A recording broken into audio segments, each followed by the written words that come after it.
Jackson Motion. Putain. C'est un TJZ. Cilindro numero 2.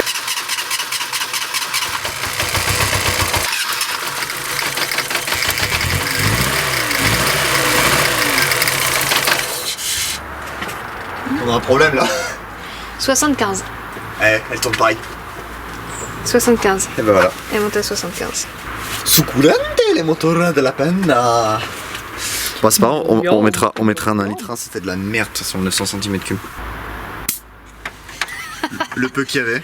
Le dernier piston.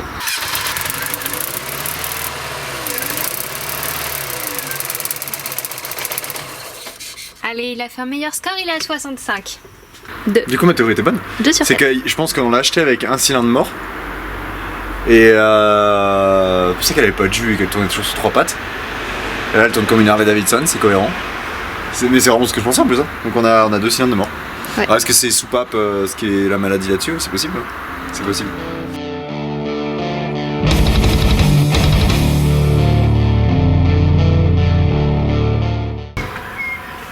Et voilà la bête.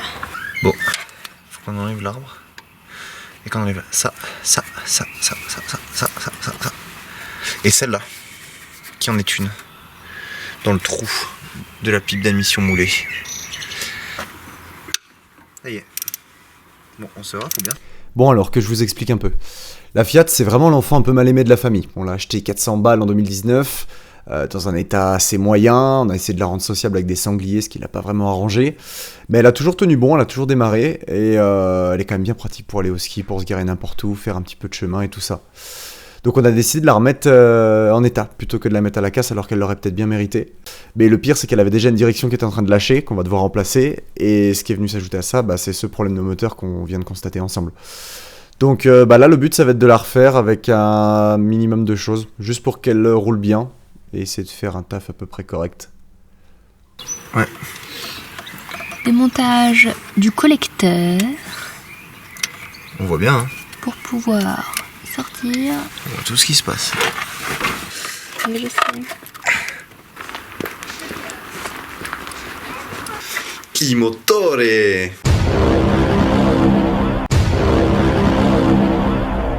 Steve le. Bon, on a à peu près reçu tout. On va commencer par la petite durée d'admission d'air. Donc ça permettra de faire en sorte que l'injection mange peut-être un peu moins de poussière. On va retrouver tout par là. On a commencé dans ces 2 petites boîtes. Les petites soupapes d'échappement. Voilà, toutes neuves. Donc ça, du coup, on en a 2 à remplacer. Comme vous avez vu, au démontage, on en a bien 2 qui ont complètement explosé. On a remis 4 bougies neuves, parce que c'est pas du luxe, hein, vu la tête des bougies et vu ce que ça a mangé pendant longtemps.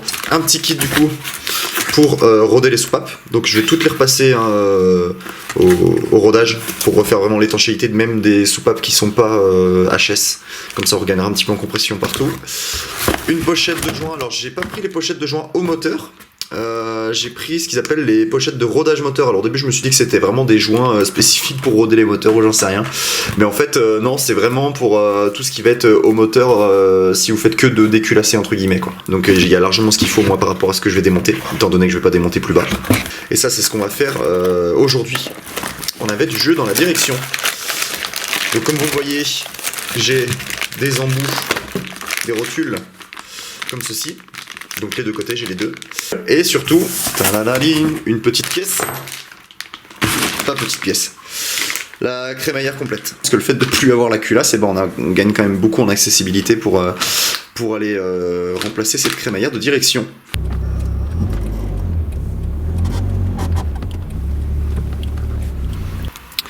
Ouais, alors je suis pas pro mécanique, hein, mais d'après mon analyse structurelle, c'est pas étanche. Ouais, pas mal. Comme tu peux le constater, j'ai acheté un outil pour sortir la rotule.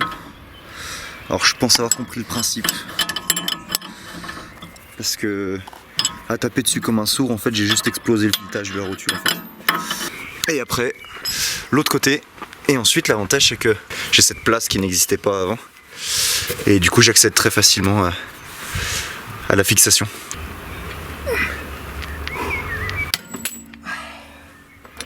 magique. Ça, c'est une voiture. Et ça, c'est une voiture. Ah, et puis en voulant aller chercher du coup la deuxième vis de la crémaillère, j'avais ce tube là qui passait devant. On voit que ça part dans le filtre habitacle et il faut savoir que cette voiture, le chauffage ne marchait plus. En fait, ça c'est ce qui vient récupérer la chaleur au niveau du collecteur. Je vais lui refaire une découpe parce qu'en effet là, je vois pas comment il peut aspirer l'air chaud.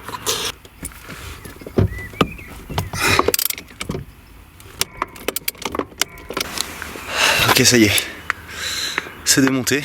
J'ai réussi à le faire passer par la roue sans avoir à tout démonter la tringlerie de boîte. J'ai réussi à le glisser comme ça en long, démonter les biellettes, les choses comme ça pour que ça puisse jouer un peu plus de l'autre côté. Et en fait, ouais, là, il y a cette plaque là, elle sert de support un petit peu par rapport à la tringlerie de boîte. Va falloir faire attention en y remettant, y remettre comme il faut.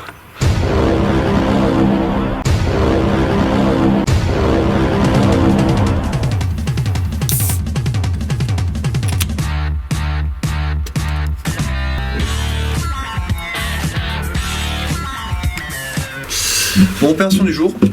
On va déjà commencer par enlever, mesdames, les bougies. Elles sont devenues d'une couleur. Vous savez, les tableaux sur Facebook où ils vous disent si ça fait ça, c'est que votre soupape est grillée. C'est exactement ça. Donc, comme quoi, des fois, les merdes qu'il y a sur Facebook, c'est pas vraiment de la merde. Et surtout, toutes les soupapes. Et ensuite, ça part sur un gros nettoyage.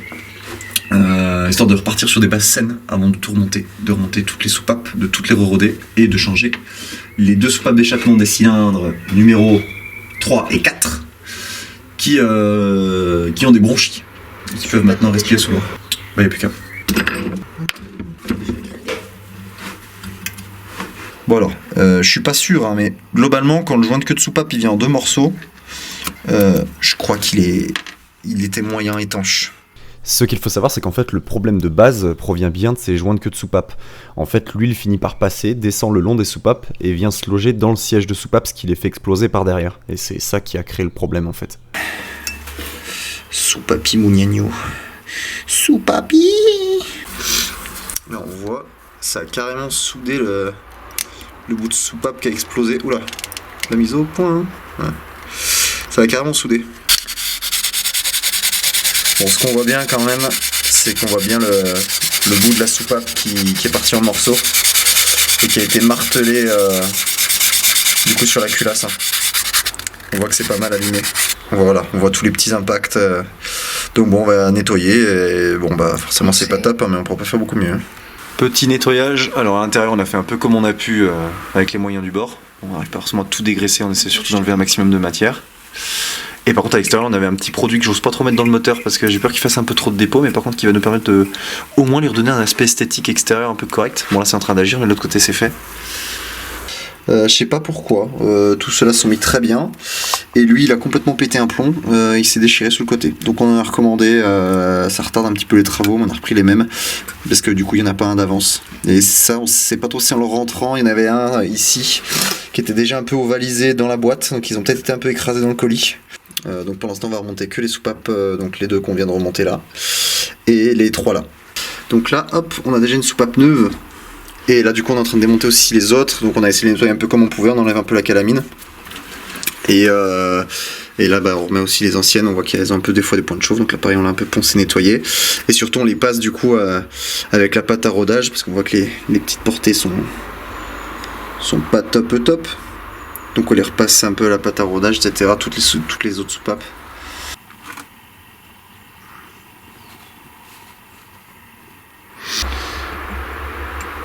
Hop.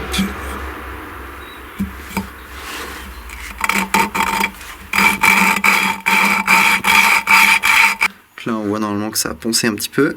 Voilà. On va assez mal à la... Voilà, plus par là. Ça a poncé un petit peu. De l'autre côté aussi là. On voit que ça redevient un peu clair, que ça a attaqué un petit peu la matière. On va nettoyer bien propre et après le grain fin. Et après on se retrouve du coup avec les 2 côtés bien brillants et qui du coup ont pris la forme. Le siège aura bien pris la forme du coup de la soupape et elle sera étanche. Hop, ça c'est fait. Ça c'est ce qu'il faut pas faire. En fait elles ont une petite gorge en fait dans le cul de la soupape et il y a une petite boursouflure sur les petites clavettes et ça tient là-dessus et après vu que c'est en pression sur le ressort ça tient en équilibre. Et la magie de Disney fait que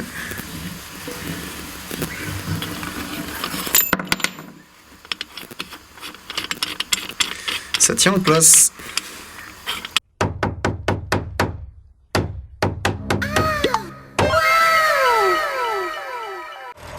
Ça fait plaisir à son homme. Hein. Et regarde, il tremble plus. Bon, alors les poussoirs hydrauliques font un peu de bruit, bon ça, c'est pas très grave. Donc voilà, la Panda est réparée. C'était bien ça le problème. Le moteur a fonctionné comme jamais après ça.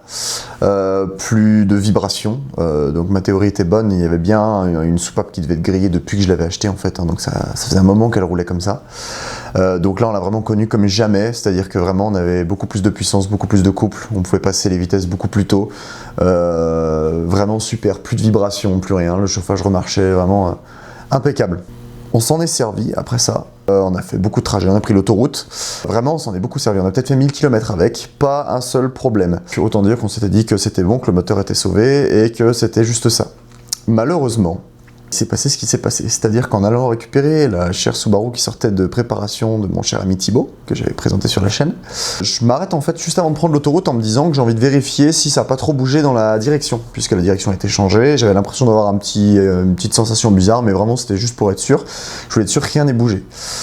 Donc je vérifie, on s'arrête sur le bord de la route avant l'autoroute, pas de problème dans la direction, bon, impeccable. Au moment de repartir, ça fait clac, clac. Des petits clacs. Plus des spung. Donc on se dit, tiens, bizarre, il y a un pare-chaleur qui a bougé, quelque chose comme ça. Vraiment, le bruit est assez petit à ce moment-là. Et puis on décide d'ouvrir le capot pour aller voir quand même si on voit pas ce qui bouge. On se dit, on va pas prendre l'autoroute quand même avec ce bruit qui est un petit peu bizarre. Et puis le spung commence à faire sping. En même temps que le régime moteur. Et là, le moteur commence à perdre en régime. Et bon, bah là, malheureusement, c'est un bruit que mon cher ami connaissait un peu trop bien. Bon, bah, on a coulé une bielle. En fait, le moteur a tellement forcé longtemps de travers avec son cylindre qui lui manquait, puis les deux cylindres qui manquaient en plus du même côté. Alors vous me direz, avec la synchronisation, vaut presque mieux que ce soit comme ça. Mais enfin bon, il manquait quand même deux cylindres, le moteur était très déséquilibré, et je pense que Villebrequin a travaillé de travers pendant très longtemps. Et ça l'a affaibli, ça l'a peut-être tordu un petit peu, ça lui a donné du jeu, et ça n'a pas cassé tout de suite, étonnamment. Ça a tenu quand même un moment.